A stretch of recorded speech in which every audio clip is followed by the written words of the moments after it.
Bom dia a todas e a todos. É com muito prazer que eu coordeno essa mesa redonda sobre uma perspectiva, não é, da pandemia de Covid-19 aqui no Brasil. E tenho como participantes três pessoas de altíssimo gabarito e que têm sido protagonistas, né, como investigadores e como comentadores nessa nossa conjuntura trágica. Eu acho que o momento em que essa mesa está se realizando, ele tem um lado muito positivo e um lado muito negativo. O lado negativo é que nós vamos comentar, discutir uma conjuntura onde a tragédia sanitária está atingindo a sua maior intensidade. E o lado positivo é por isso mesmo, quer dizer, eu creio que é parte da nossa missão profissional, quer dizer, enfrentar esses problemas. De certa maneira, vários responsáveis que deveriam estar enfrentando essa questão de frente, corajosamente, cientificamente, não estão fazendo. Portanto, é com muito prazer que eu anuncio cada um deles. Quer dizer, vamos começar com o professor Esper Calas, depois vamos passar para Gonçalo Vecina e Carla Domingues encerrará. Eu, na apresentação de cada um, vou fazer uma brevíssima, apresentação profissional, curricular de cada um deles. Imediatamente passo ao Esper, só lembrando que ele é médico infectologista, ele é professor titular da Faculdade de Medicina da Universidade de São Paulo, do Departamento de Moléstias Infecciosas da Faculdade de Medicina da USP, e ele é diretor do Centro de Pesquisas Clínicas do Hospital de Clínicas também da Universidade de São Paulo. Esper, você tem até 25 minutos, por favor, a palavra é sua. Reinaldo, muito obrigado. Um prazer outra vez externar a satisfação de ter recebido esse convite para falar nesta mesa. Eu quero saudar meus colegas que estão aqui comigo, que é a Carla e o Gonzalo. São duas pessoas que eu respeito imensamente dentro dos trabalhos que eles sempre prestaram durante sua carreira no enfrentamento de agravos causados por agentes infecciosos e na implementação de programas de vacinação, inclusive. Nós estamos vivendo um momento único na nossa história, como todo mundo já está percebendo, e infelizmente passando por uma situação de extrema dificuldade que nós estamos enfrentando nessas últimas semanas e com uma perspectiva muito ruim à frente. Quer dizer, a gente olha os números da pandemia e vê as projeções do que já aconteceu em alguns outros países e tudo que a gente não queria era viver esse momento. E, infelizmente, a gente sabe que muito disso poderia ter sido prevenido se a gente já tivesse instalado uma política de acesso às vacinas que fosse mais agressiva já no começo do ano passado. Eu queria começar falando sobre isso. Então, a gente viveu um momento onde tivemos a ameaça da chegada da pandemia aqui. O Brasil teve um desenvolvimento nas discussões iniciais que me pareceu adequado no combate à pandemia, no sentido de implementar medidas mais rigorosas para tentar conter a disseminação do vírus. Nós tivemos uma curva pandêmica em 2020 que, embora tenha sacrificado muito o Brasil, não teve um comportamento como vários outros países, por exemplo, alguns países europeus, Estados Unidos, que viveram picos de disseminação pandêmica com um número de mortos que muito ultrapassou o nosso pico em 2020. E quando a gente olha essa curva brasileira, percebe que o nosso comportamento e o que as medidas adotadas nas diferentes regiões do país acabou levando ao que a gente sempre discutiu lá para trás, que era o tal do achatamento da curva. Então, basta olhar a curva brasileira. A gente teve uma curva prolongada, sofrida, mas nosso sistema segurou e na maioria dos lugares a gente conseguiu acomodar os pacientes que precisavam, né? E claro que tivemos alguns maus exemplos de enfrentamento que sofreu com a falta de capacidade da gente absorver todos os casos, mas nós tivemos no ano passado algo que, com todas as dificuldades, conseguiu absorver a esmagadora maioria dos pacientes que precisavam de assistência. E, infelizmente, o que a gente está vendo agora não é isso. A gente está chegando num momento que é já de colapso da maioria dos lugares de atendimento. Nossa capacidade, por mais que ela seja plástica, com a ajuda da medicina suplementar da saúde pública brasileira, nós não estamos mais dando conta. Eu vejo vi pacientes com Covid-19 praticamente todos os dias desde o início de março, muitos deles, e a situação hoje está mais difícil. A gente está vivendo, infelizmente, cada vez mais frequente, dia após dia, dificuldade de, inclusive, arrumar leitos, quer seja na medicina pública ou privada aqui no Brasil, em todas as regiões do país, mas mais marcante ainda foi a região metropolitana de São Paulo não dá mais conta. Eu digo isso porque, sem nenhum demérito para nenhuma outra região do país, que tem ótimos médicos e tem pessoas extremamente dedicadas à saúde, o que nós estamos vivendo aqui é dentro de um cenário onde nós temos, na região metropolitana, uma das maiores relações entre leitos de terapia intensiva por habitantes do mundo. A gente tem aqui algo que ultrapassa 43 leitos de UTI por 100 mil habitantes, que chega a ser mais alta do que em mais de 10 pontos o que a gente vê na média alemã, por exemplo, que é um dos principais países que oferece assistência. Mesmo assim, nosso sistema não deu conta. A pandemia está causando uma disseminação extremamente intensa. E por que eu acho que a gente perdeu uma grande oportunidade? Porque lá para trás, quando começou a se falar de vacina, e eu quero lembrar todo mundo que lá para maio começou essa discussão um pouco mais acalorada com um anúncio dos primeiros ensaios começando fase 1/2.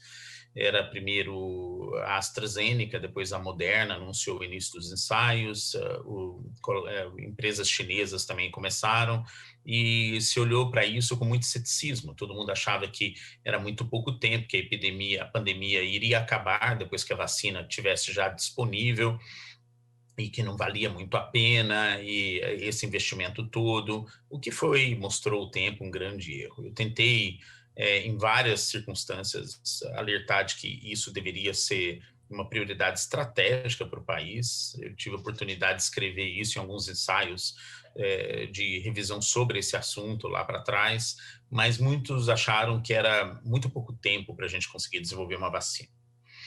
Muitos se esqueceram que não dá para comparar o período de desenvolvimento de uma vacina de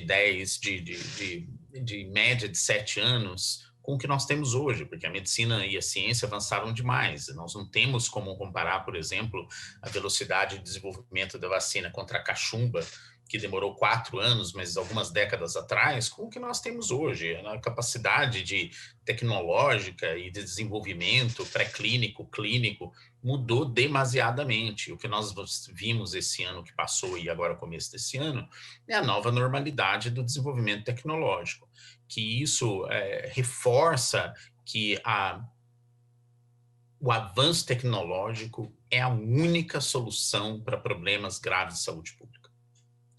O avanço da ciência, o investimento em ciência, investimento em inovação, tecnologia e melhora dos nossos parques de produção é a única solução. Assim, a gente falar de outras maneiras, a gente pode minimizar o problema, diminuir o baque que toda essa epidemia causa, mas é essa visão que deveríamos aproveitar, essa crise que nós estamos passando, para tentar passar para toda a sociedade. A única maneira do país criar uma estratégia de futuro de enfrentamento é se a gente tiver um investimento na ciência brasileira, na inovação, no desenvolvimento. E isso mostra que os países que fizeram isso e que estão se esforçando para fazer isso são os que estão encontrando saídas mais rápidas. Na chegada de junho, já houve um movimento de várias indústrias farmacêuticas e fabricantes de vacinas e institutos procurar o Brasil para desenvolver vacinas contra a Covid-19. naquela época, nós éramos o centro das atenções, porque a gente estava vivendo o pior momento pandêmico comparado com todos os outros países. Maio, junho, julho, agosto, a gente era o mau exemplo daquela época, embora muito abaixo do que nós estamos vivendo nesse momento, no pico da pandemia.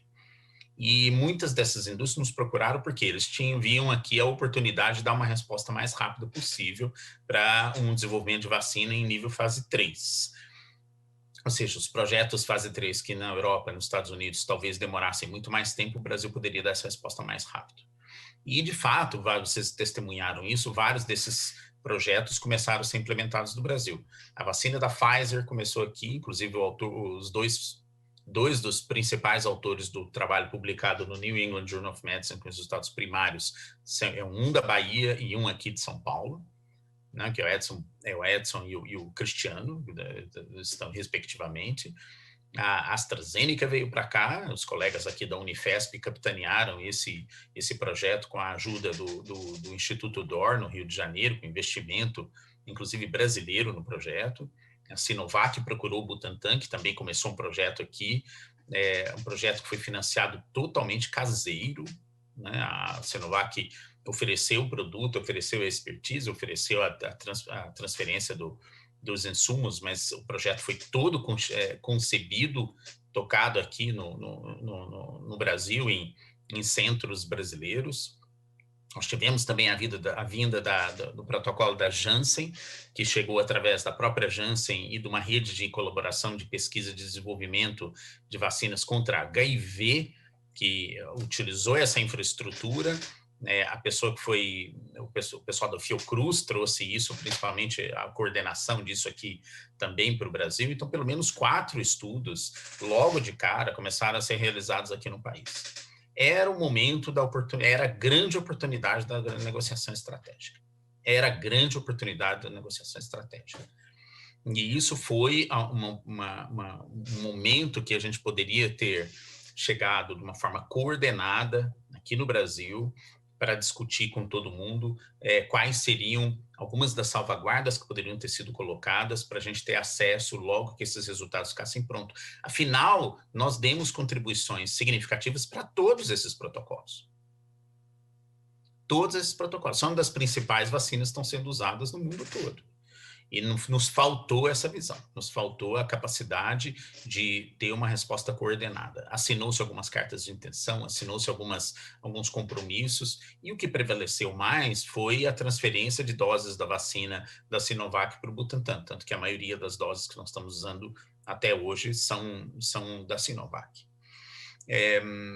Eu acho que os resultados, o Brasil fez um bom papel na participação de todos esses protocolos e mostrou em todos esses 4 foram capazes de demonstrar eficácia. E a gente viu isso em trabalhos que foram publicados, só está faltando da Sinovac, que nós estamos participando da confecção do manuscrito, que deve ser publicado em breve, mas todos eles demonstraram e atestaram a eficácia dessas vacinas e a seu potencial na implementação em políticas de saúde pública. Tudo vinha bem com a redução do número de casos, vinha reduzindo o número de casos aqui no Brasil até o começo de novembro, mas ainda assim a gente tinha demonstrações de incredulidade nessas vacinas. Algumas demonstrações que coincidiram, por exemplo, quando um dos voluntários do nosso centro de pesquisa aqui na USP, infelizmente, morreu, vítima de um excesso de uso de uma medicação sedativa, e isso virou uma morte que ficou famosa no Brasil inteiro. Esse voluntário acabou suscitando e criando uma enorme discussão política ao redor das vacinas, que mais uma vez demonstrou como que a gente não estava preparado ou não estava coordenado no debate desse assunto e na priorização desse assunto aqui no país. Foi um desastre. A vida desse rapaz foi exposta a público, sem nenhum respeito, né, à morte dele ou à família que estava envolvida nesse caso, foi tratado de uma forma jocosa na imprensa, foi tratado de uma forma depreciativa, o estudo foi interrompido durante 3 dias, depois se percebeu que não havia qualquer relação com a vacina, foi péssimo aquilo. Em seguida, nós tivemos uma redução da pandemia, dos números da pandemia brasileira, mas depois nós fomos tomados pela surpresa, a partir da segunda quinzena de novembro, de um incremento de número de casos. E o que aconteceu nesse momento foi a identificação da importância das variantes na transmissão do vírus. Então, a gente começou a perceber que a pandemia não se limitava ao conhecimento que a gente tinha acumulado até novembro. Achava-se que as pessoas, atingindo uma percentagem de pessoas que eram já teriam anticorpos na população, poderia impedir o alastramento do vírus à velocidade que a gente tinha visto antes. E o exemplo de Manaus foi, infelizmente, o pior deles. Nós tivemos, em dezembro, uma aceleração do número de casos dentro de um cálculo de soroprevalência de um trabalho que foi realizado, inclusive publicado na Science, mostrando que havia uma grande soroprevalência entre os manauaras que doavam sangue e infelizmente o que a gente viu que isso não bastou para evitar a disseminação do vírus na velocidade que a gente testemunhou no fim de dezembro, mas principalmente no começo de janeiro. Teve uma situação trágica lá que coincidiu com a identificação de uma cepa viral, de uma variante viral, que estava sendo transmitida com uma velocidade muito maior. E isso veio a reboque da identificação, também da transmissão de um vírus identificado, uma variante viral identificada na Inglaterra, que acabou levando ao aparecimento a um aumento do número de casos na Inglaterra de uma forma exponencial também, algo parecido com o que nós estamos vendo agora hoje no Brasil. Então, nós temos 3 variantes virais que são consideradas variantes preocupantes. A primeira delas é a V1, que é essa inglesa, também conhecida como B117. Segunda, a variante sul-africana, chamada de B1-351. E terceiro, a variante brasileira, chamada de P1. Aqui a gente usa nomes de países, mas é algo que a gente deveria aos poucos evitar, porque essas variantes não estão mais restritas a um país só. Eu já escrevi, inclusive, um artigo alertando pela preocupação em se denominar vírus ou qualquer outra, nesse caso aqui, cepas virais do SARS-CoV-2, ligadas a regiões geográficas, porque isso acaba criando problemas, inclusive preconceito e atitudes não tão aceitáveis contra especialmente essas regiões onde estão ocorrendo, já que esse vírus se dissemina rápido, não respeita fronteiras e é encontrado hoje em vários países no mundo, todos os 3. Então, o que a gente tem visto é que houve um impacto do surgimento dessas variantes de preocupação na capacidade de transmissão do vírus. Embora a gente não tenha certeza de qual é o impacto da variante V2 e V3, que é, respectivamente, a identificada na África do Sul inicialmente e no Brasil inicialmente, na cadeia de transmissão, a gente sabe que está relacionado coincide com o aumento do número de casos. Enquanto que a variante V1, que foi inicialmente identificada na Inglaterra e hoje já, inclusive, isolada de várias pessoas com Covid-19 aqui em São Paulo, está associado com pelo menos um aumento de 50% na transmissibilidade do vírus e há um indício que pode aumentar, inclusive, a letalidade associada ao vírus.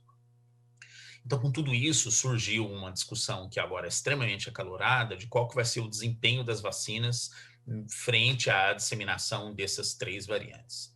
Então, sobre a variante V1, nós já temos alguns dados. Nós sabemos que ela provavelmente não reduz de forma significativa a capacidade das vacinas protegerem contra o desenvolvimento da Covid-19. A gente tem dados de duas plataformas de vacinas que enfrentaram essa variante com resultados publicados, que foi a da Novavax, que é uma vacina de subunidades de vírus, e da AstraZeneca, que é um vetor viral, que é o chamado Chadox, ou a vacina de Oxford, que não teve, nesses 2 estudos, uma redução de eficácia que chegou a 10%. Então, muito provavelmente, o que a gente vê na variante V1, que embora seja mais transmitida, não tenha sofrido não exerça um impacto na eficácia da vacina de forma significativa. Agora, a gente já para a variante V2, que é originária inicialmente isolada na África do Sul, nós temos aqui uma queda já significativa de eficácia de algumas plataformas. A Novavax, que tinha tido um desempenho um pouco melhor com a variante canônica, que é a variante original, teve uma queda de eficácia para 60%. A da Johnson Johnson ou Janssen teve uma queda de eficácia para 64%. E a AstraZeneca, infelizmente, tem um resultado publicado a semana passada, mostrando que para doença leve e moderada, perdeu a eficácia contra a variante V2. Isso é um problema grave, porque a gente não sabe o que isso vai representar na doença mais agressiva, ou seja, como é que ela vai ter impacto na sua eficácia.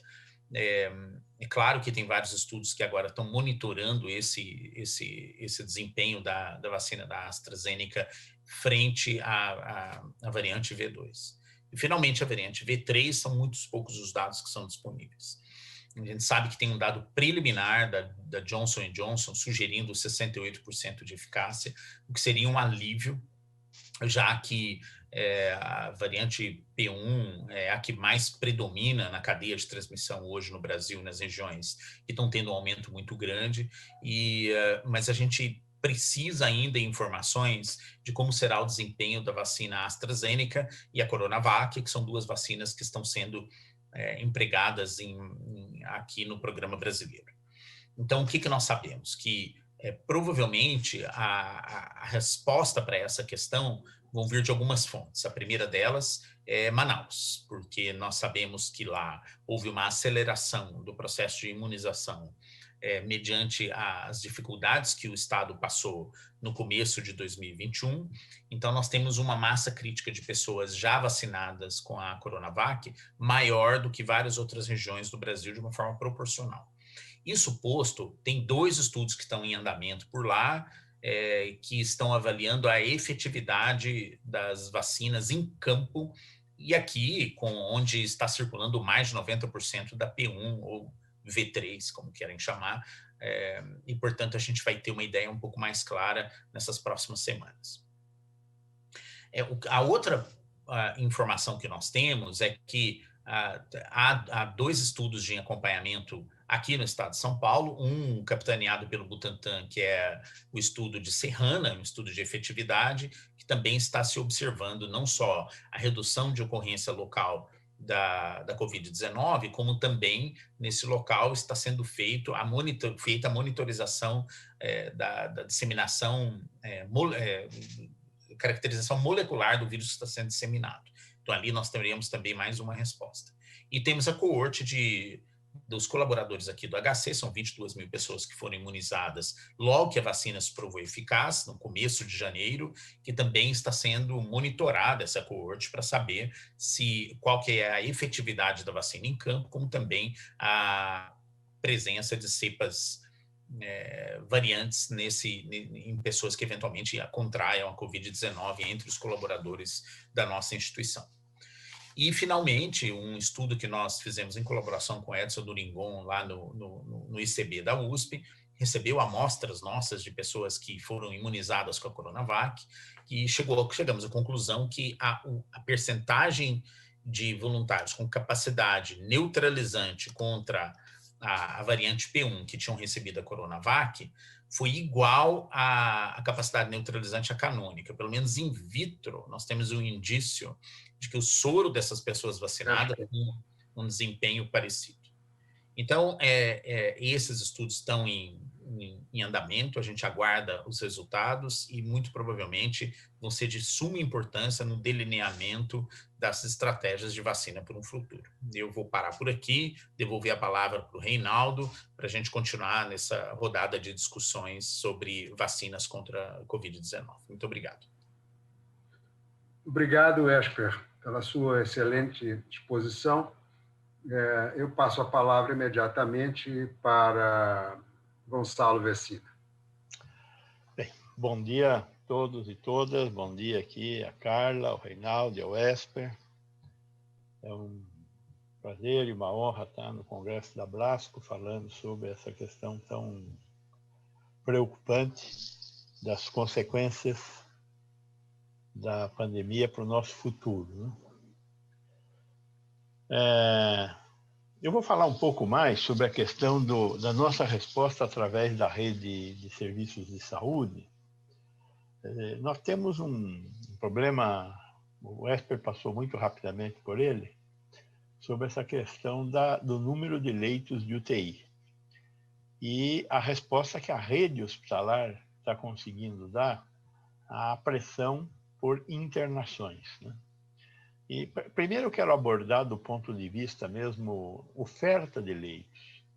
Nós, antes dessa pandemia, tínhamos uma oferta de leitos, particularmente de UTI, inferior à demanda.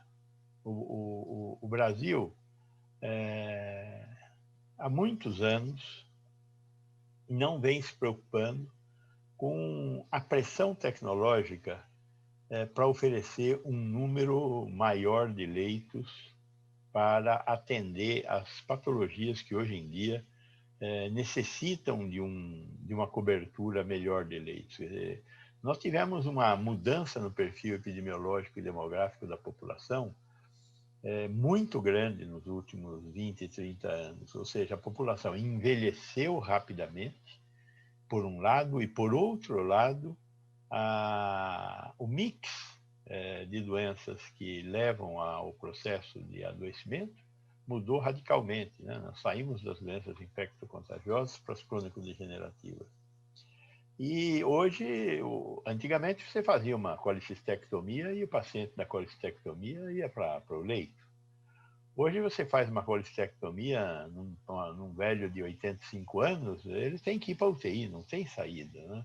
Qualquer agressão numa pessoa idosa significa instabilidade clínica. Daí ter crescido muito a demanda por leitos de UTI que não tiveram um acompanhamento, particularmente na rede do SUS. A rede do SUS, quando esta crise começou, ela ostentava um indicador de 7 leitos por 100 mil habitantes no SUS Brasil.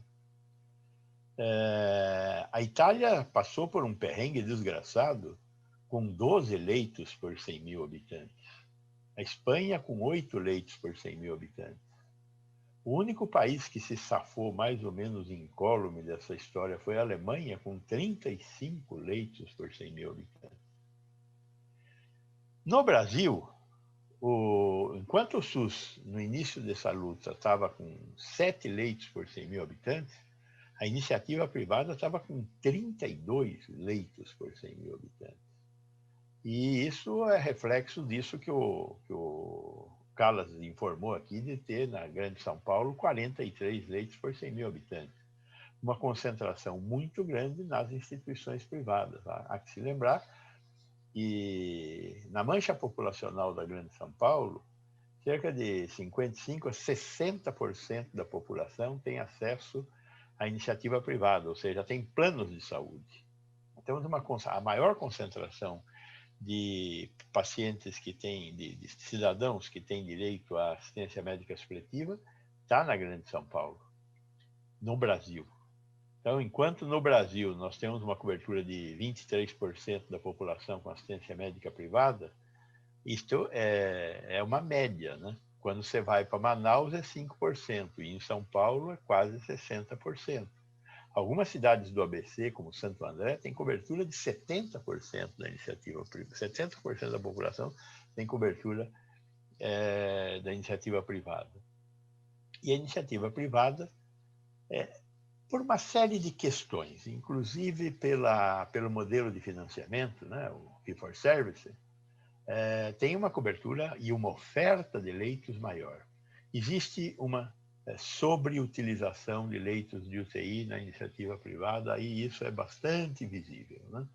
Mas, de qualquer forma, eles têm esse número que o Esper falou, 43 leitos por 100 mil habitantes, que é um número bastante elevado, né? Mas não dá para negar o fato de que nós temos uma suboferta no SUS. Durante a primeira parte da pandemia, até outubro, novembro do ano passado, o SUS fez um esforço muito grande de aumentar os leitos de UTI. Esse esforço de aumentar leitos de UTI se deu às custas e leitos gerais, se deu às custas de investimentos em hospitais de campanha, né? E um pouco na transformação de leitos. Os hospitais de campanha, em boa medida, se revelaram um investimento muito complexo, difícil, pouca utilização. É uma lição que deve ficar para nós. Hospitais de campanha são importantes, podem ser importantes em situação extremamente grave. Nós não vivemos essa situação naquele momento.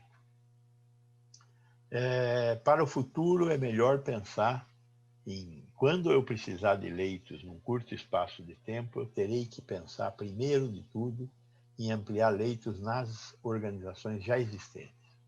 Então, é possível criar estruturas temporárias anexas a hospitais, porque você já tem toda a infraestrutura pronta, né? Tudo que é serviço de apoio diagnóstico terapêutico e serviço de apoio administrativo fica no hospital. O que você tem que ampliar é a capacidade de leitos, e isso pode ser feito de uma maneira relativamente menos custosa do que você criar um hospital de campanha, como foi o caso do hospital de campanha da Inhembi e esses outros hospitais, né?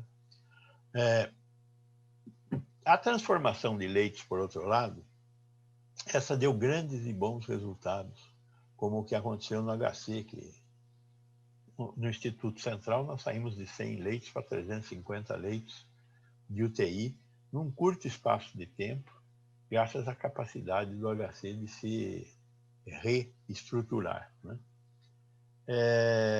Algumas experiências com hospitais de campanha foram muito bem sucedidas. A Fiocruz criou um hospital de 200 leitos em algo em torno de 3 meses, mas com uma obra perene.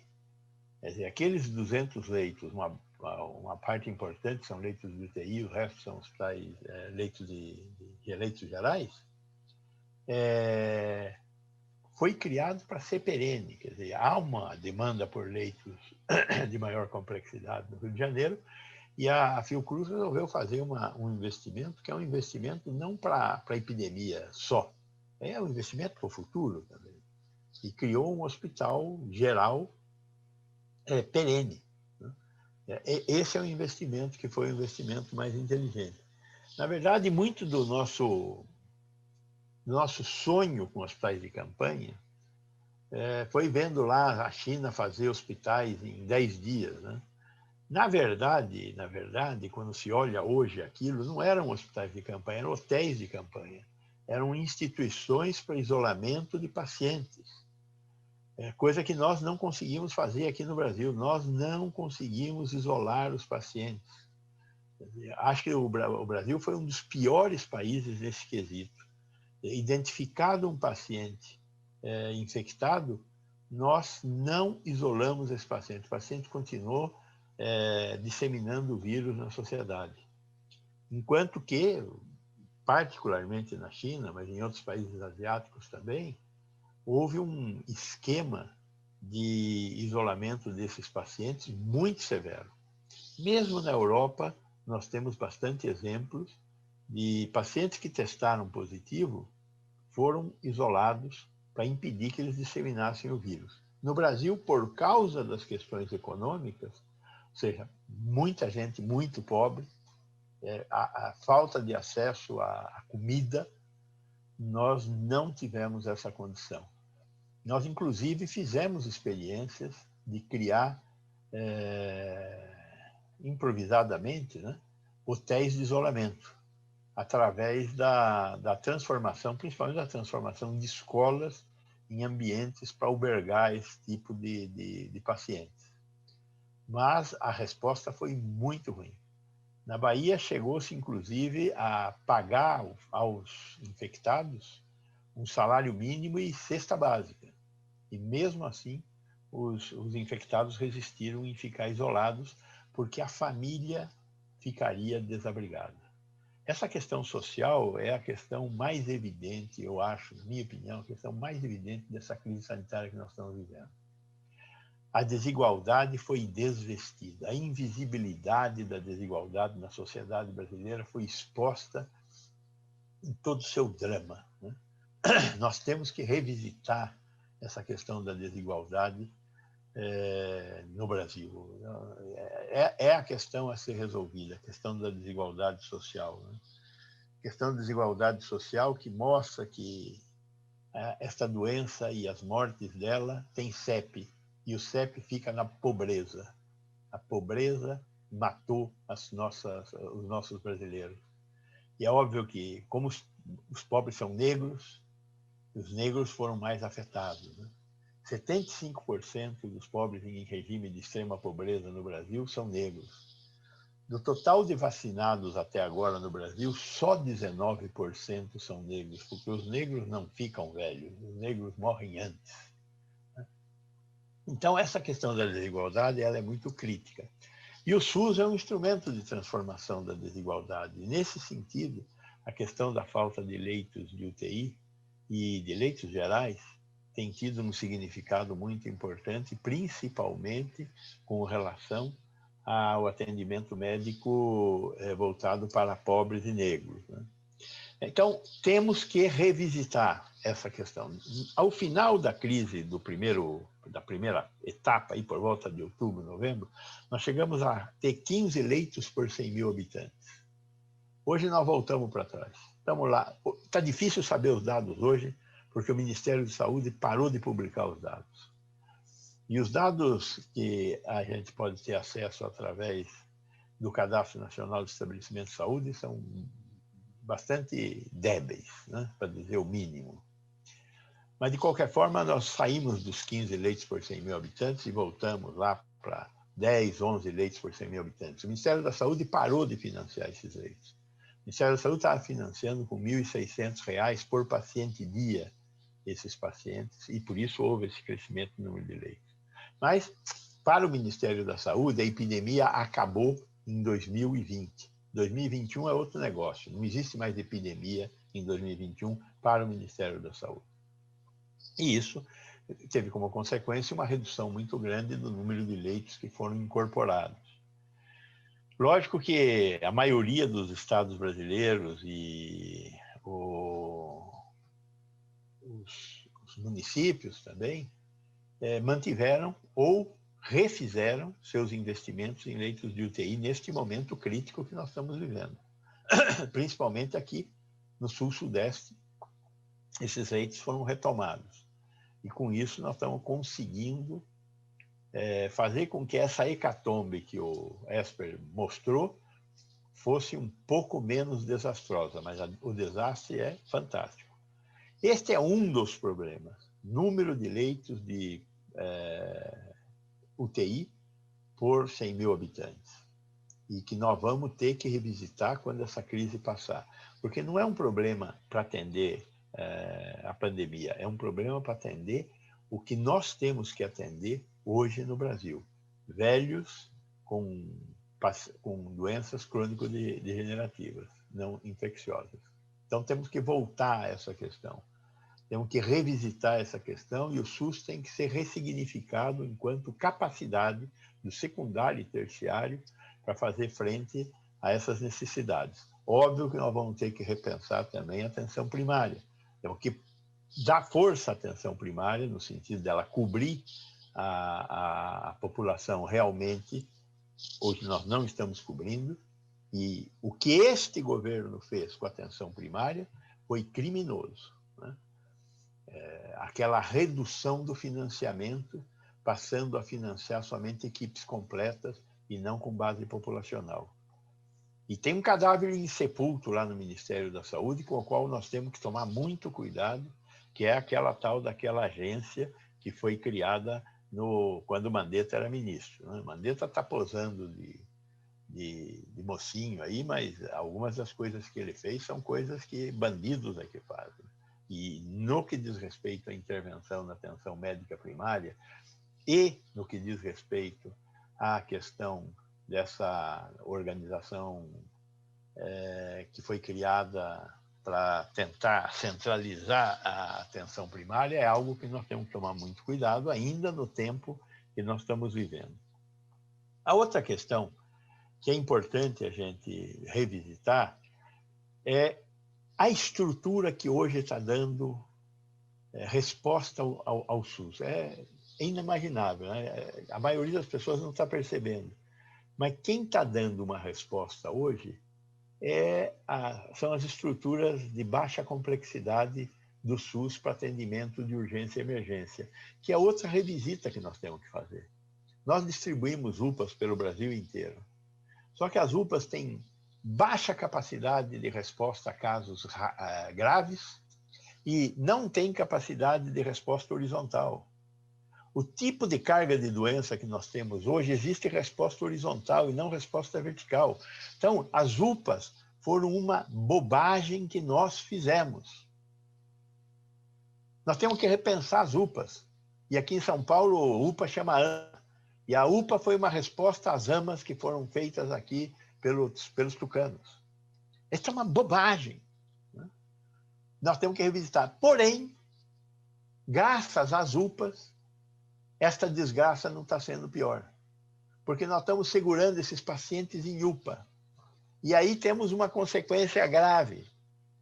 O paciente que fica na UPA e acaba sendo entubado, ele precisa de oxigênio. E as UPAs não têm oxigênio. Por que não tem oxigênio? Porque não foram feitas para atender paciente grave. Então elas trabalham com cilindro.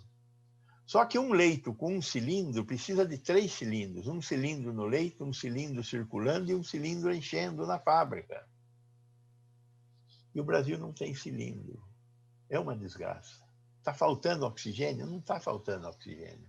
Está faltando cilindro de oxigênio, que nós não temos em número suficiente. E aí está esse clima de barata voa, atrás de cilindros de oxigênio, para as UPAs conseguirem fazer o papel para o qual elas não foram preparadas para fazer. E qual é a consequência disso? Esper já falou também. Mortalidade altíssima. Enquanto no mundo a mortalidade se situa em torno de 20% a 30% em boas UTIs, no Brasil nós temos 90% de mortalidade nas UTIs da periferia. Nas boas UTIs, dos hospitais tipo Hospital das Clínicas, dos hospitais de escola, nós estamos com a mortalidade até melhor do que a mortalidade que nós temos no mundo. Mas, na média, a mortalidade nas nossas UTIs está sendo muito, muito alta. É ruim falar sobre essa questão, parece que está querendo ser um arauto da destruição, um arauto do fim do mundo, mas o fato é que esse é uma questão real que nós temos que enfrentar. Junto com isso, quer dizer, não é que está faltando oxigênio, está faltando cilindro. Nas grandes cidades, eventualmente os grandes hospitais, como aumentaram muito o consumo de oxigênio, os tanques estacionários não conseguem manter a pressão na rede. Mas só pôr outro tanque resolve o problema. E tem o tanque para pôr, né? O grande problema é a falta de cilindro nos pequenos hospitais, que estão tendo que segurar pacientes. Normalmente não segurariam, mandariam para os hospitais maiores, só que os hospitais maiores estão todos cheios, né? Uma das características dessas variantes todas que o Esper andou falando é um aumento da média de permanência, o paciente demora mais tempo para morrer ou para se safar, né? E aí nós temos que esses hospitais da periferia e essas UPAs não têm saída, tem que segurar o paciente lá e acabam entubando e acabam havendo esse aumento de consumo de cilindros de oxigênio. A outra questão é a falta de medicamentos para fazer intubação, que nós estamos vivendo real no Brasil hoje. Quadruplicamos o consumo de relaxantes musculares e hipnóticos. A indústria farmacêutica brasileira, em grande medida, depende de IFAs externos. Temos uma indústria brasileira que tem uma produção verticalizada. O resto tudo depende de IFA externo. E o mercado externo está sob pressão do mundo inteiro. A Agência Nacional de Vigilância Sanitária está falando em importar. Tem para importar? Talvez tenha, mas o preço vai ser bem mais alto e vai ser difícil conseguir trazer, porque a pressão Não é uma pressão no Brasil, é uma pressão no mundo para consumo desses medicamentos. Uma alternativa que eu acho que está sendo pouco discutida, mas que os anestesistas dizem que é uma alternativa, é usar os anestésicos halogênicos. Os anestésicos são usados em cirurgia. Os gasosos, derivados em grande medida de produtos do éter. Estes não foram pensados até agora. Nós temos no Brasil 50 mil salas cirúrgicas, com 50 mil aparelhos de anestesia. Uma parte deles não são tão boas, mas a maioria é. Eles poderiam ser utilizados nesta crise usando os halogênicos? Com certeza. Só que a gente precisa sair desta região meio de conforto que nós estamos e colocar isso como proposta. Lógico que os intensivistas não estão acostumados a utilizar os halogênicos. E isso implicaria num aprendizado rápido e numa coparticipação de anestesistas. Mas nós temos que dar esse passo, se nós não quisermos pacientes morrendo sem serem entubados por falta de medicamentos. Temos que utilizar mais as VNIs, né? Ventilação não invasiva. Se revelou uma boa alternativa, mas, de novo, há uma resistência dos médicos em utilizar a máscara, um tipo de máscara de mergulhador, que aumenta bastante a concentração de oxigênio que você oferece para o paciente. E tem que ser usada, desculpe o termo, precocemente, né? Para você conseguir evitar que o paciente evolua para momentos mais graves. Enfim, tem coisas que nós não fizemos, tem coisas que nós temos que fazer com relação a essa questão da cobertura da assistência por leitos de UTI. Com certeza, uma coisa que nós temos que evitar no futuro é esse negócio de vamos melhorar o atendimento da demanda com o aumento da oferta. Não, essa não é a equação. Nós temos que aumentar o isolamento social e diminuir a necessidade. Sem aumentar o isolamento social e diminuir a necessidade de leitos, essa corrida entre oferta e demanda vai nos levar ao desastre, não tem outra saída. Temos que garantir uma oferta adequada de leitos, mas com uma demanda sob controle. E não tem outro jeito de fazer a demanda ficar sob controle senão fazendo lockdown. Lockdown que nós não fizemos. Portugal tem um exemplo fantástico de lockdown. De pior país da Europa, hoje é o melhor país da Europa. Por quê? Porque fizeram um lockdown de verdade. Nós conseguimos fazer isso em Araraquara. Então, temos que sentar com a população, discutir com os agentes econômicos, e não tem outro jeito, tem que parar a economia. Tem que parar a economia para diminuir o número de casos, não tem saída para isso. Finalmente, eu acho que passei pela questão mais importante que me cabia, mas eu não posso deixar de falar um pouquinho sobre a questão da vacina. Para a questão da vacina, tudo que Carla vai falar, tenho certeza que vai ser real e necessário. Agora, precisa de uma política pública de produção de vacinas neste país. Como disse o Esper, é a ciência que vai nos ajudar a enfrentar essas crises.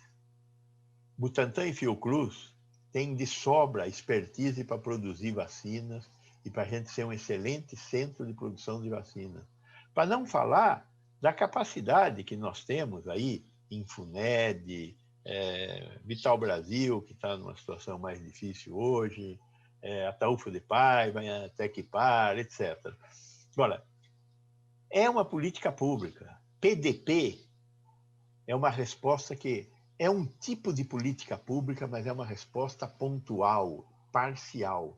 Eu quero um medicamento, esse imunobiológico eu quero produzir, então eu vou fazer uma política para esse imunobiológico. Então nós temos hoje vacina da gripe, graças à PDP. Nós temos hoje a HPV, graças à PDP. Só que a PDP é uma resposta política pontual. nós temos que criar uma resposta política ampla para essa questão da vacina.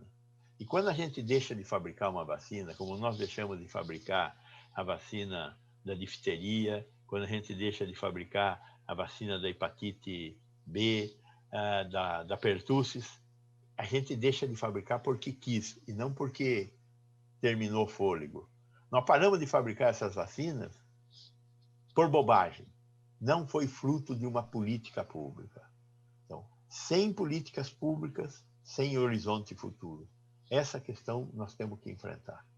Eu vou parar por aqui também, vamos deixar o curso seguir dessa discussão. Muito obrigado. Obrigado, Gonçalo, pela sua brilhante e completa exposição sobre o estresse que os serviços estão sofrendo nessa pandemia e as suas projeções. Isso me parece extremamente importante. A ideia de que esse período pandêmico ele, digamos, fez explodir, não é, a visão de determinados problemas que já existiam, é fundamental para a gente poder pensar o futuro, inclusive pós-pandêmico. Eu passo a palavra imediatamente para a doutora Carla Domingues para falar sobre vacinas e vacinação, e de outras coisas também, se ela assim o entender. Por favor, Carla.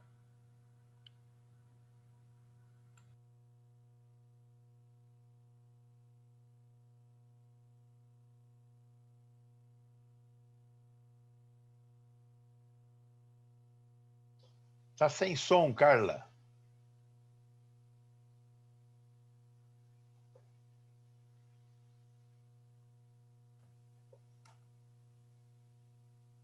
Agora você está com som. Pode falar e voltar a projetar. Ok.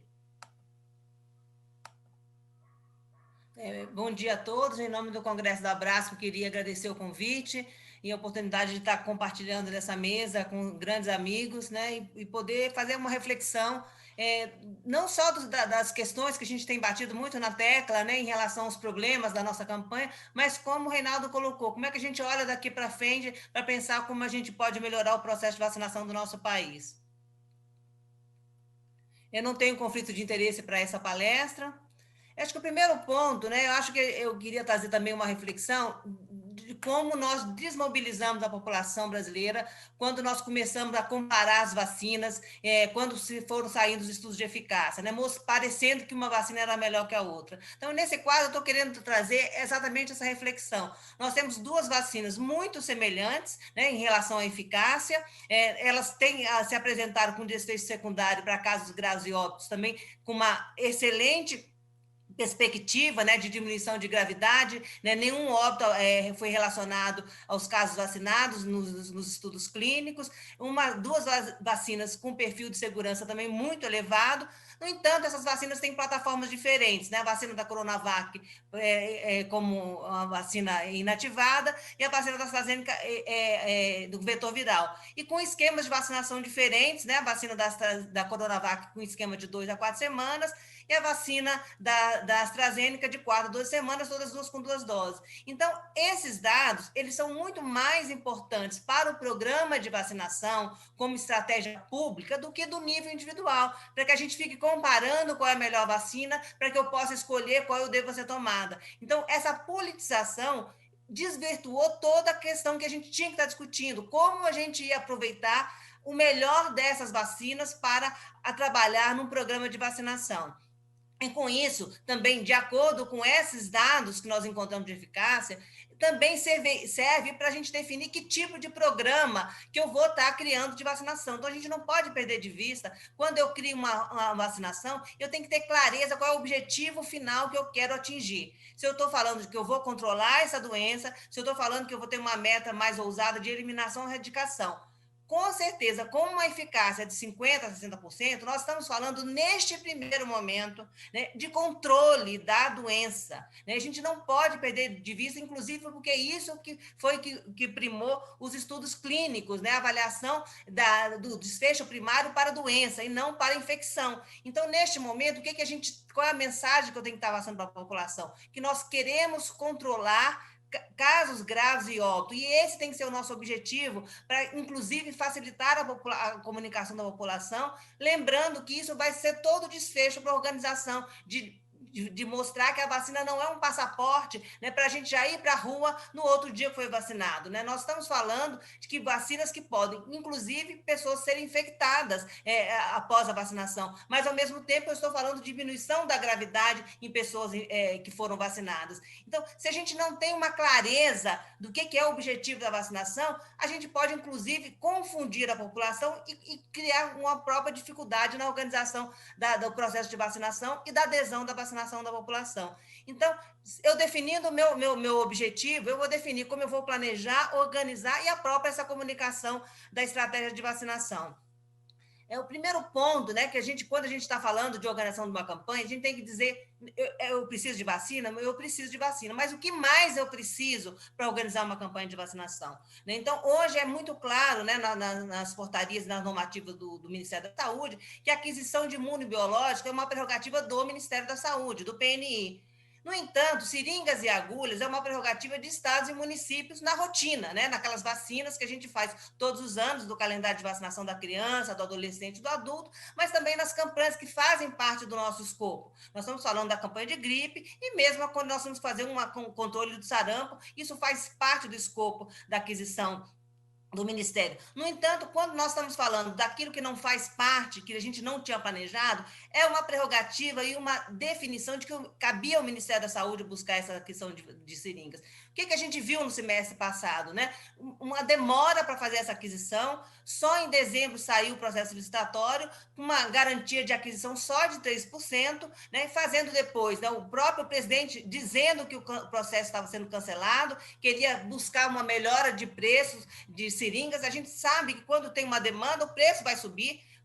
Isso aconteceu com arroz, com feijão, com a gasolina, vai acontecer também com os insumos que nós estamos sendo ofertados. Então, a gente não pode perder de vista que o preço elevado faz parte dessa demanda excessiva. Né? E a gente tem que ter a sensibilidade de saber quanto a gente aperta, né, a porca com a indústria para a gente buscar um preço que seja justo para a indústria, também para ela produzir numa maior escala, mas também que não seja um preço extorsivo para o setor público. E aí, diante dessa necessidade premente, houve uma requisição administrativa que o governo lançou mão, buscando 60 milhões de seringa.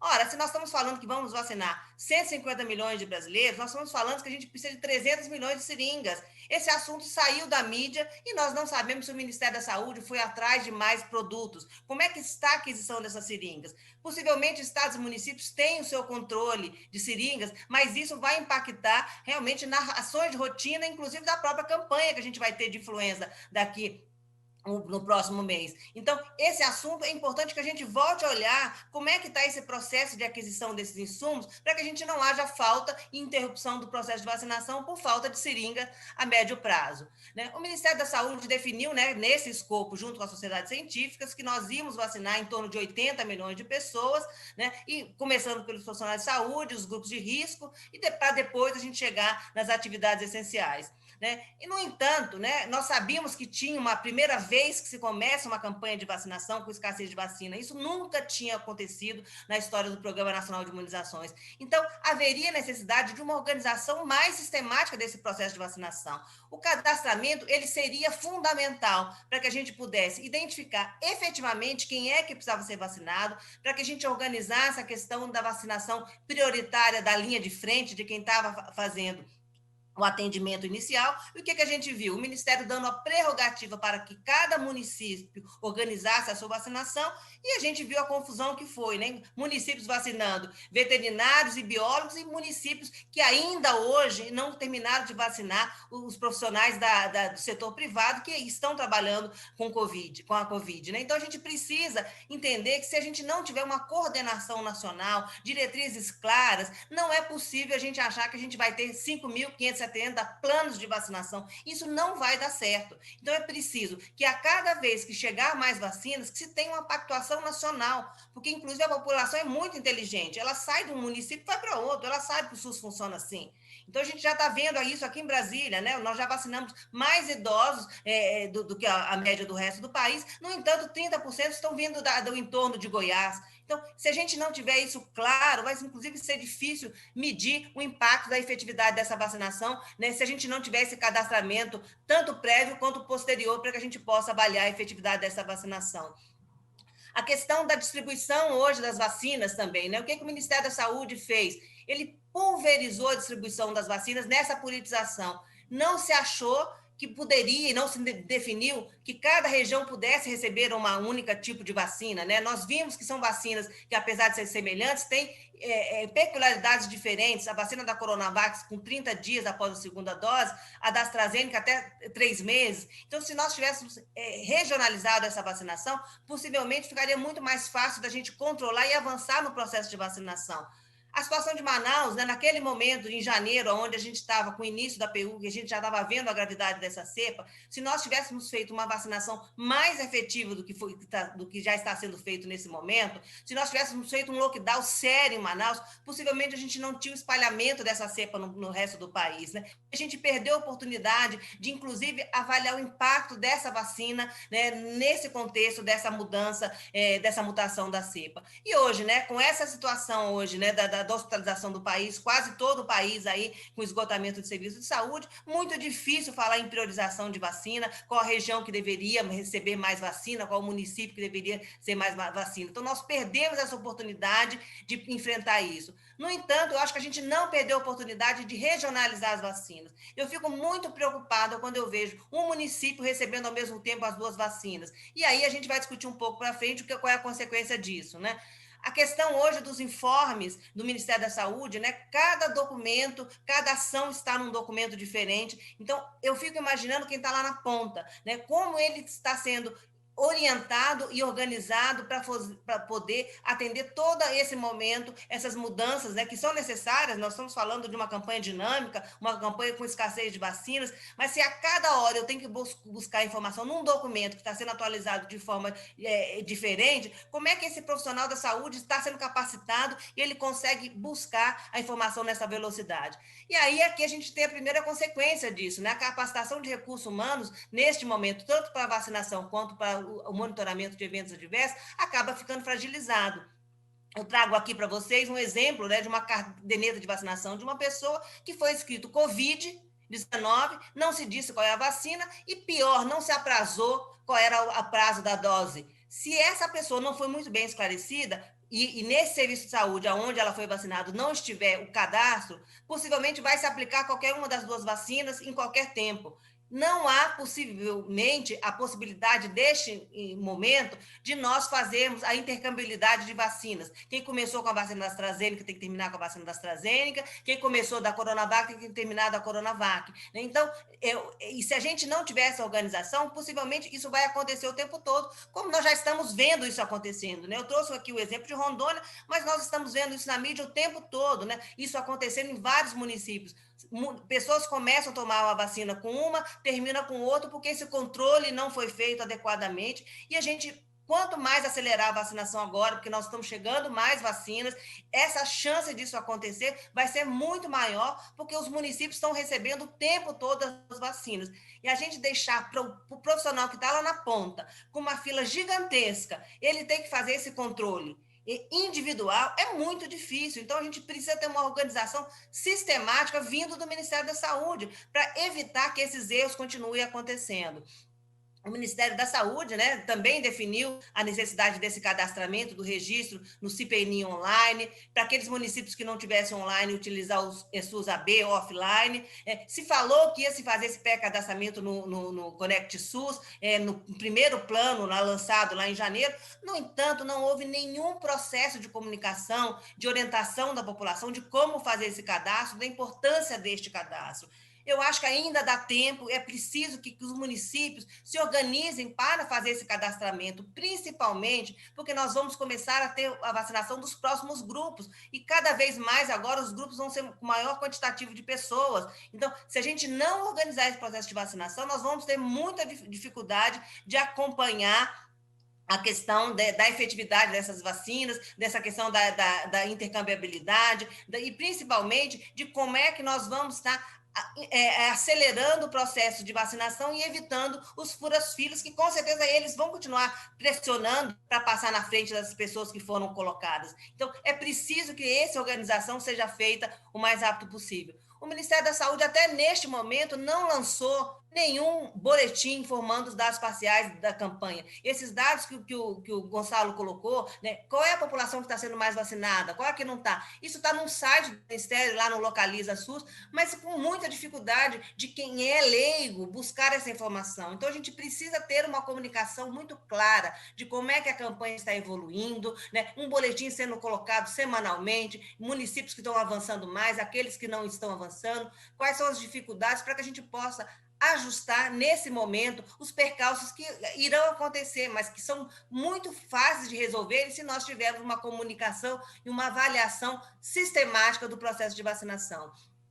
Hoje, infelizmente, o que a gente tem? Né? De novo, a imprensa, né, o consórcio da imprensa, fez isso com o apagão que houve do Ministério da Saúde na divulgação de casos e óbitos, e nós estamos vendo agora o consórcio fazendo a divulgação do número de casos de vacinados. Né? Eu acho que isso não é admissível. Um país que já teve um vacinômetro, uma discussão pública, né, de como é que, com transparência, de como a vacinação era feita no nosso país, hoje a gente está sendo informado pela imprensa de como é a vacinação do nosso país, não tirando nenhum mérito desse processo, e infelizmente ainda bem que nós o temos, mas isso é uma prerrogativa do Ministério da Saúde, a gente não pode perder de vista que ele precisa monitorar e dar respostas de como a campanha está evoluindo semanalmente. Né? Nós já estamos vendo o impacto da vacinação em outros países. Né? Aqui eu trouxe um exemplo de Israel, né, com 30 dias a gente já via, né, que a curva verde é a população acima de 60 anos, né,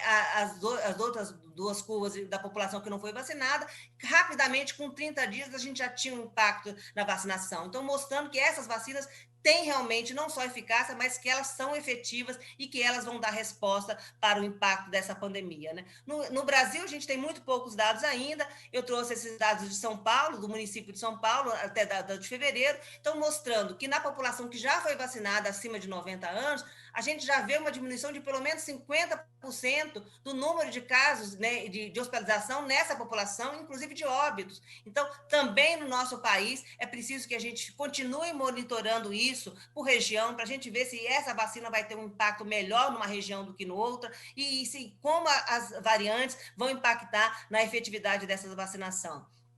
A questão da farmacovigilância ela é fundamental, nós temos que lembrar que as vacinas estão sendo liberadas com registro emergencial, e uma das condições que a Anvisa colocou que houvesse a necessidade de um monitoramento em tempo real dos eventos adversos. Isso é fundamental para que, inclusive, se tenha o registro definitivo dessas vacinas. Né? O Ministério da Saúde lançou o primeiro boletim agora no mês de março, mas eu queria trazer atenção a esse gráfico. Né? Aqui mostra que tem registro de casos graves e óbitos notificados. A gente tem que deixar claro que isso não é casos confirmados, mas a gente vê casos notificados, né, de óbitos e casos graves em crianças de 0 a 4 anos e na população de 15 a 19 anos. Nós sabemos que essas vacinas não foram liberadas para essa população. Possivelmente, isso é um erro de digitação.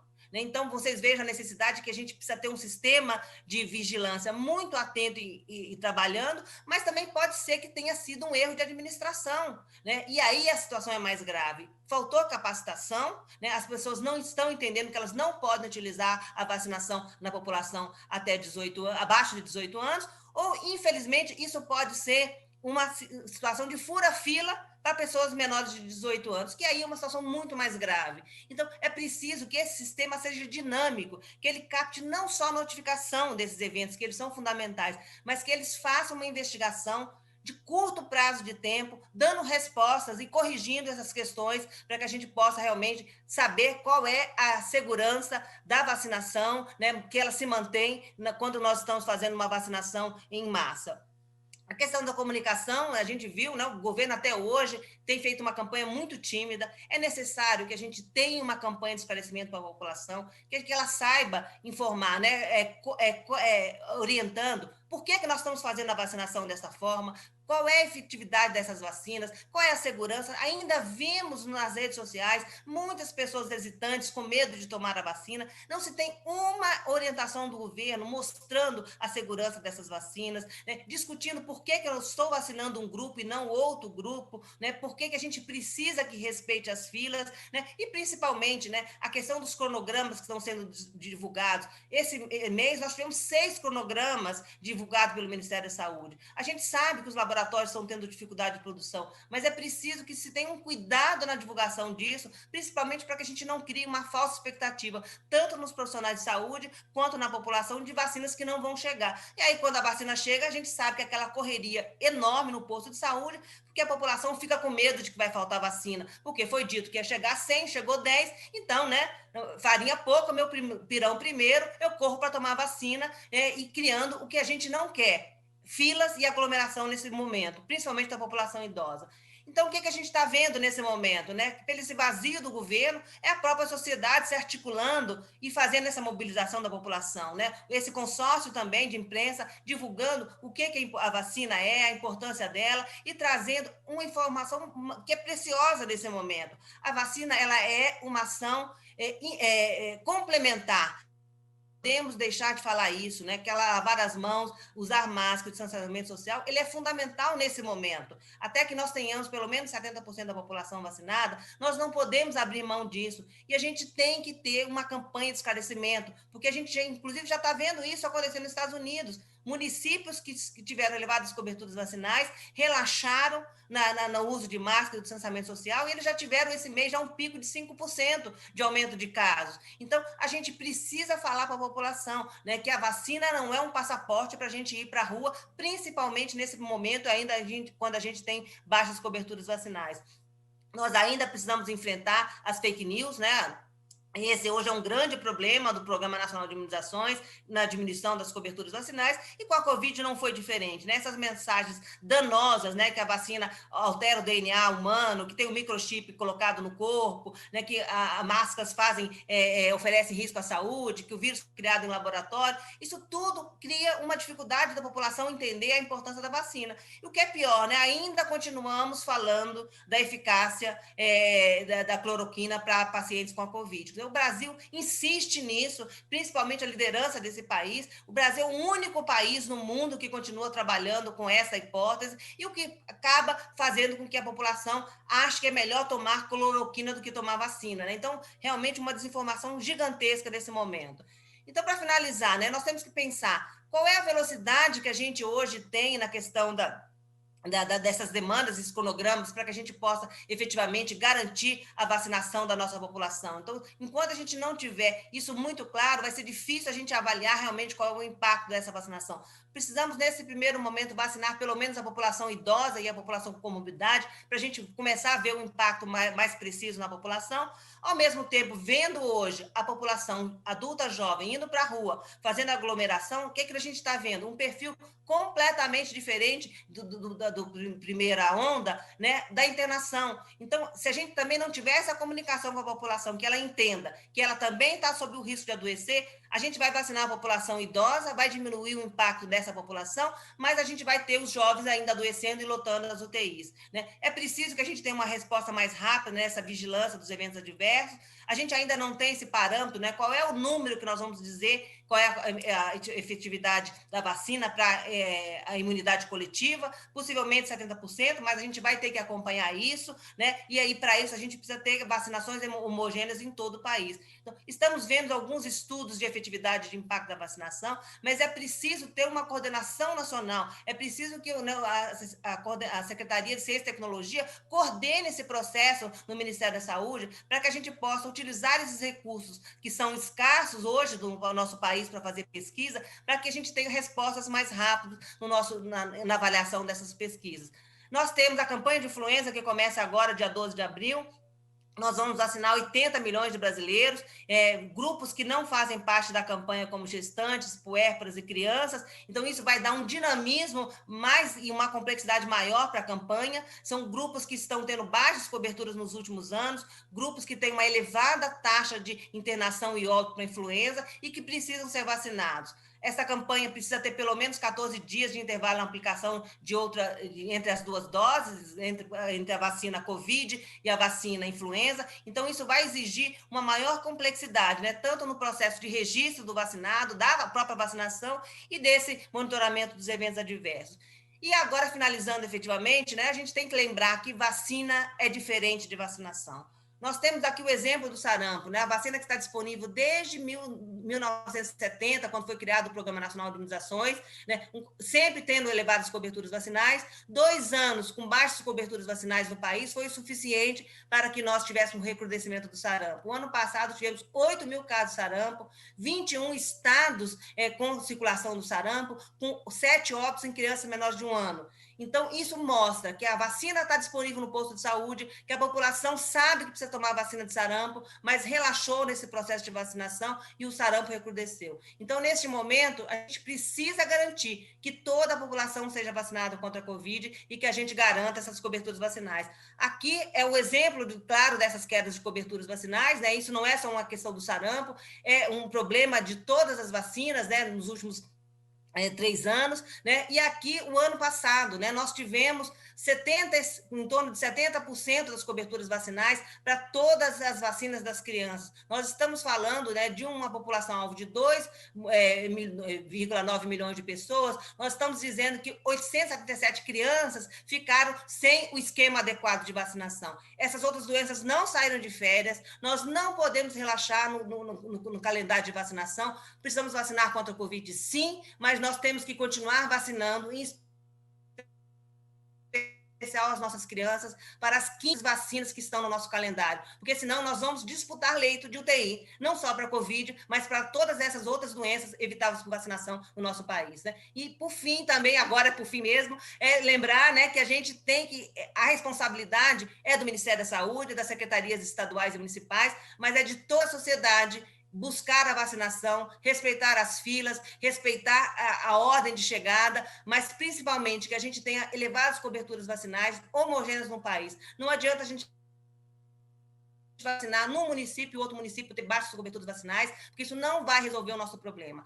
Então, da efetividade da vacinação e das coberturas vacinais, ele é fundamental para que a gente possa ter um programa exitoso, como sempre foi as ações de vacinação do nosso país. Muito obrigada.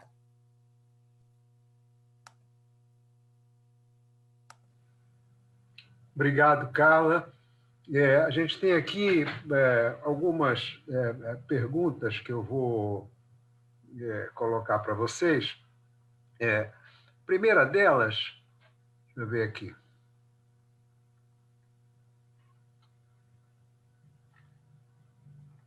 A primeira delas vem dirigida ao Gonzalo, e ela vem da professora Cláudia Osório, né, da Escola Nacional de Saúde Pública.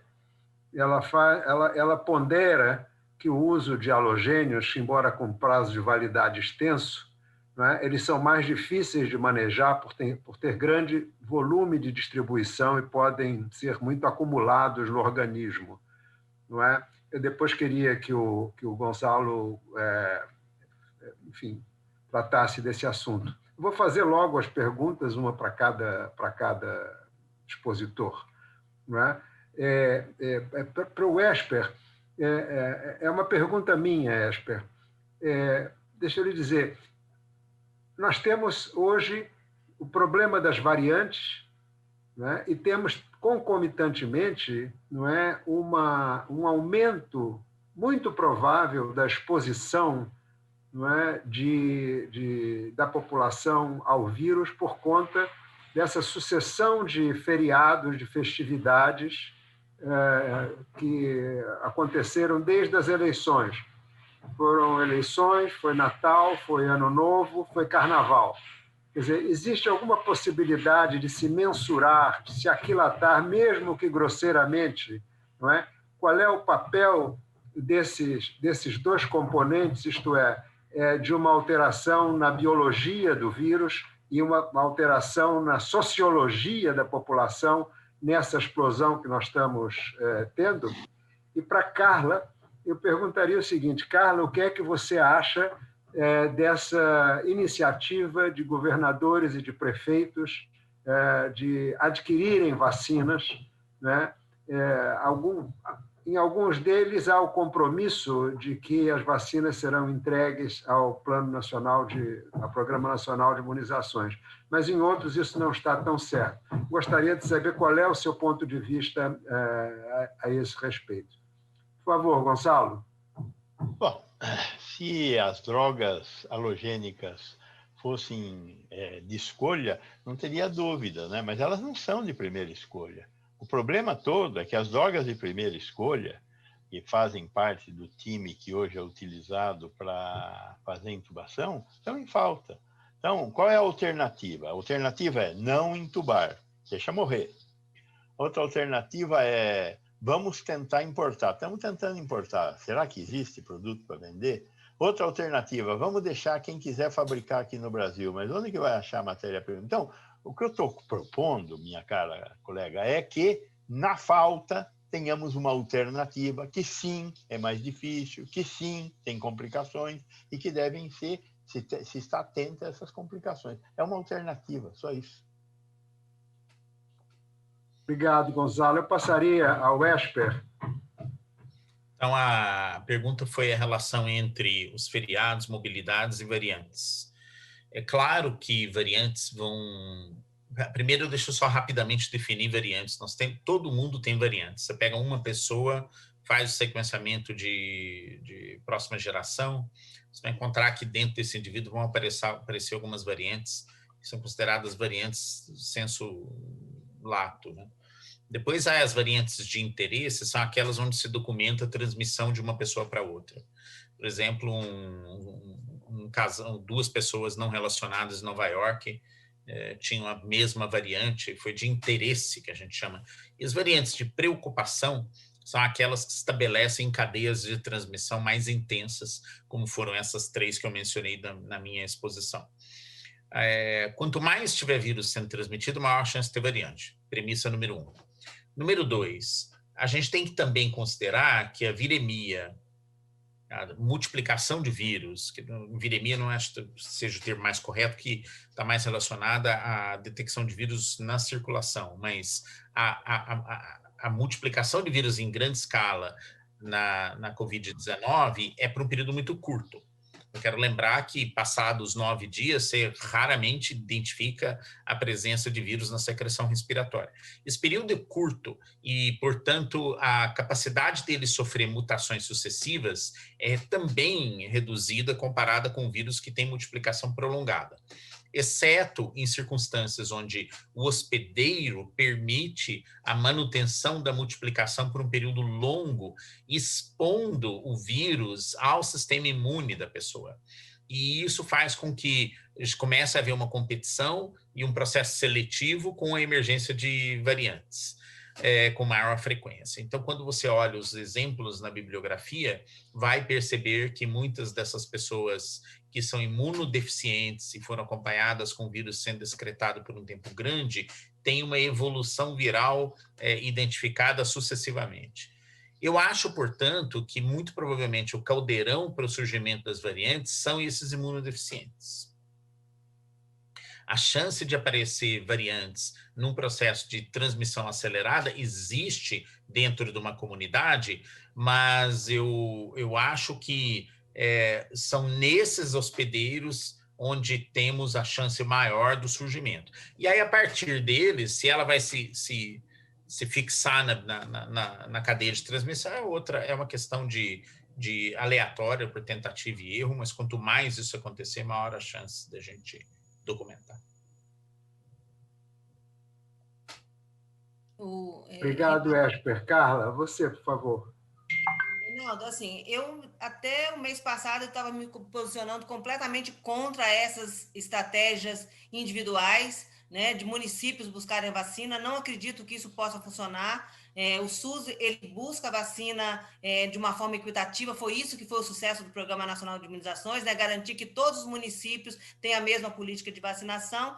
No entanto, eu acho que em função desse apagão que houve no governo, né, e a necessidade premente de se buscar as vacinas, o que eu estou vendo nesse momento é uma busca de uma organização desse processo de compra, né? Então, a Frente Nacional de Prefeitos criou um consórcio agora, inclusive eles pediram para eu ajudar, eu estou ajudando eles na avaliação de como que pode fazer essa compra e que ela seja equitativa, que garanta que essa vacina seja entregue para o PNI distribuir de acordo com a lógica estabelecida pelo SUS e não de forma individual. Mas eu, sinceramente, estou tentando ajudar, né, num compromisso individual, como sanitarista, como compromisso do país, de tentar ver se a gente consegue uma luz no final do túnel, mas não acredito que isso vá para frente nesse primeiro semestre. Não há vacinas mais no mundo. O Brasil ficou no final da fila. Então, se houvesse vacina, por exemplo, da Pfizer, ela acabou de assinar o contrato, ela falou que ia entregar em 1 milhão, agora em abril já passou para maio. Quer dizer, a Moderna só vai entregar em outubro. Se esses laboratórios tivessem vacinas, eles teriam todo o interesse em entregar o mais rápido para o PNI, porque eles sabem que o Brasil vacina muito rápido. Isso seria, inclusive, um grande marketing para o laboratório mostrar como a sua vacina é efetiva. Né? Então, eu acho que ninguém quis vender a vacina lá no primeiro semestre, no segundo semestre do Brasil, porque o Brasil é bonzinho, não, porque sabe-se que aqui tem um programa de vacinação efetivo, que funciona, e os laboratórios tinham interesse em ter a sua vacina no portfólio do Brasil. Mas eu acho que assim, é uma tentativa e eu espero que ela venha organizada, que essas vacinas cheguem para o SUS, mas não acredito que nesse semestre o consórcio vai conseguir comprar vacinas, pelo menos a curto prazo de tempo. Obrigado, Carla. Há uma pergunta de Antônio Cardoso, não é, sobre a influência, não é, da lentidão, não é, da campanha de vacinação no aparecimento de variantes, que eu creio que Esper já respondeu na sua exposição e na última intervenção que fez. E há, finalmente, uma pergunta de Mariana Tarricone, se existe uma previsão, também dirigida ao Esper, mas que fica aberta para os demais, não é? Se existe uma previsão de quando sairão os resultados sobre a eficácia da Coronavac e da AstraZeneca em relação à variante P1. Por favor, Esper. Eu posso responder sobre a Coronavac, que a gente que está fazendo o estudo fase 3, o que a gente está fazendo nesse momento é solicitamos o sequenciamento das cepas incidentes, dos casos incidentes no período da fase cega do estudo. Lembre-se que essa fase, esse bloco de dados foi fechado no comecinho de dezembro, onde quando a circulação da P1 na região aqui onde foi feito o estudo ainda era muito pequena. Então, talvez a gente não tenha resposta nessa primeira análise por não termos um número crítico de casos de P1 incidentes entre os participantes do estudo da Coronavac. Agora, tem um outro período que foi de a segunda quinzena de dezembro até o momento da quebra do cegamento dos casos, onde a gente teve também um acúmulo de casos, estamos fazendo o sequenciamento, que aqui talvez a gente tenha um resultado da distribuição entre cepas P1 versus as demais cepas circulantes. Aí é capaz que a gente tenha uma resposta, mas eu só quero lembrar que a nossa expectativa é otimista, porque nós vimos uma capacidade do soro de vacinados in vitro neutralizar a P1 da mesma forma que neutralizou a cepa canônica. Então, a gente está com a esperança que tenha uma eficácia semelhante, mas, evidentemente, somente os estudos definitivos do estudo de eficácia que vão dar a resposta. Obrigado, Esper. Eu perguntaria se alguns dos 3 expositores gostaria de fazer um comentário final para a gente poder encerrar. Começo com Gonçalo, que já está ali querendo falar. Vai, Gonçalo. Acertou na mosca. Não, eu acho que neste momento tão crítico pelo qual nós passamos, é importante realçar que sem governo não tem solução. Nós estamos vivendo um total desgoverno. Nós não podemos continuar desse jeito. nós temos problema na área da assistência, na área da vacinação. É incrível os dados que a Carla colocou aí. Quer dizer, aquele negócio de que tem criança recebendo vacina é um crime. As vacinas não foram feitas para dar em criança. Quer dizer, se aquilo for verdade, aquilo é um crime. Tem que ser apurado. O Ministério Público tem que saber, aquilo é um crime. Se foi erro, ok. Estamos cheios de erro. Agora, se aquilo é verdade, aquilo é um crime. Agora, tudo isso é fruto de desgoverno. E o governo publica aquele dado, aquele é um boletim epidemiológico de agora. Foi publicado pelo governo sem nenhuma. Olha, cuidado, quem sabe, estamos vendo. Nada. Quando a gente chama esse governo de governo genocida, as pessoas falam, mas como? Por quê? Aonde? Ora, está aí o exemplo marcado e remarcado de por que é genocida. Então, nós temos que cobrar das instituições e de nós uma posição mais firme com relação a essa ausência de governo, né? E esse novo ministro, que aceitou ser fantasma durante 3 semanas, o que se pode esperar de um cara desses? Que fala que vai visitar a UTI para ver se as UTIs estão cheias. De quem ele está duvidando? Que tipo de sacripanta ele é? É inadmissível um negócio desse que nós estamos vivendo nesse país. Então, pode ter vacina boa, pode ter vacina ruim. O que não tem é governo, e não tendo governo, nós não vamos ter vacina e nem vamos ter alternativas para escapar dessa crise. E aí é o clima de barata voa, salve-se quem puder, que nós vamos ter que viver mesmo. Não tem outra saída. Infelizmente, é essa a visão que eu tenho do curto prazo, Reinaldo. Obrigado, Gonzalo. Eu quero dizer que eu me associo integralmente a esse seu último comentário, não é? Que demonstra a gravidade do momento que a gente vive, em contraste com a absoluta irracionalidade da atividade governamental, particularmente federal. Esper, você gostaria de fazer um comentário final? Lógico. Eu acho que esse momento de crise, eu vejo talvez uma oportunidade para a gente sair com uma mensagem, ou com uma mensagem não, com uma tentativa de comunicar algo para a população geral, que foi o que eu mencionei durante a minha apresentação. Que a única saída para crises como essa é através da ciência, tecnologia, inovação e desenvolvimento. Ponto. Então, se mediante tantas mentiras, mediante tanto diversionismo, mediante tanta cascata de informações inadequadas que estão sendo passadas pelas mídias sociais, até no setor da imprensa e vários dos nossos personagens políticos, se a gente conseguir transmitir para uma parcela cada vez maior da população que a única saída é essa, esse tipo de diversionismo ele tende a perder força.